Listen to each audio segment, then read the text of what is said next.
Salut à tous, bienvenue sur la chaîne.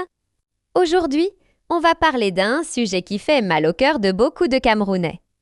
L'élimination de l'équipe nationale par le Congo pour la Coupe du Monde, une nouvelle déception. Mais cette fois, on va essayer de comprendre ce qui se passe réellement.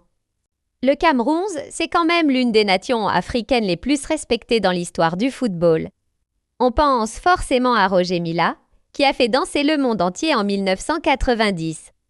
Ou encore à Samuel Eto'o, l'un des meilleurs attaquants de l'histoire. À cette époque, les Lions indomptables. C'était plus qu'une équipe, c'était une fierté, une identité, un symbole de puissance et de discipline. Mais aujourd'hui, on est loin de cette époque dorée. Alors, qu'est-ce qui ne fonctionne plus? 1. Une instabilité chronique. Depuis plusieurs années, les Lions indomptables changent d'entraîneur comme de chemise. Aucun projet ne dure assez longtemps pour construire quelque chose de solide. Bref, rien n'est simple.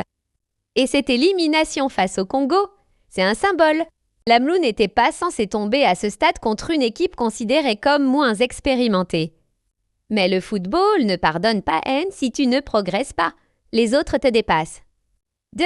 Une gestion contestée.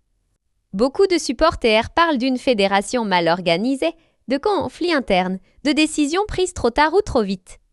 Quand la maison n'est pas stable en haut, l'équipe en bas en souffre forcément. 3. Dure le manque de cohésion dans l'équipe.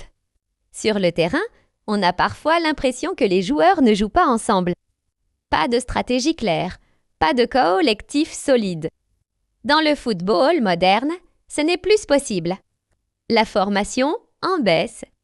Avant, le Cameroun sortait des talents incroyables partout, tout le temps. Aujourd'hui, la relève semble plus fragile.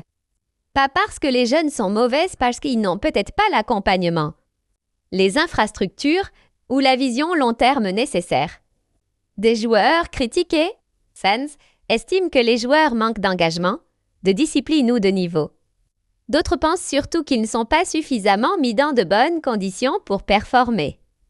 Alors maintenant, c'est à vous de parler. Est-ce le niveau actuel des joueurs? Ou est-ce encore autre chose? Un problème plus profond? Selon vous, quel est le vrai problème de cette équipe? Est-ce la mauvaise gestion de la fédération? Merci d'avoir regardé. N'oubliez pas de liker et de vous abonner. Et surtout, comment peut-on ramener cette équipe au sommet de l'Afrique et peut-être du monde?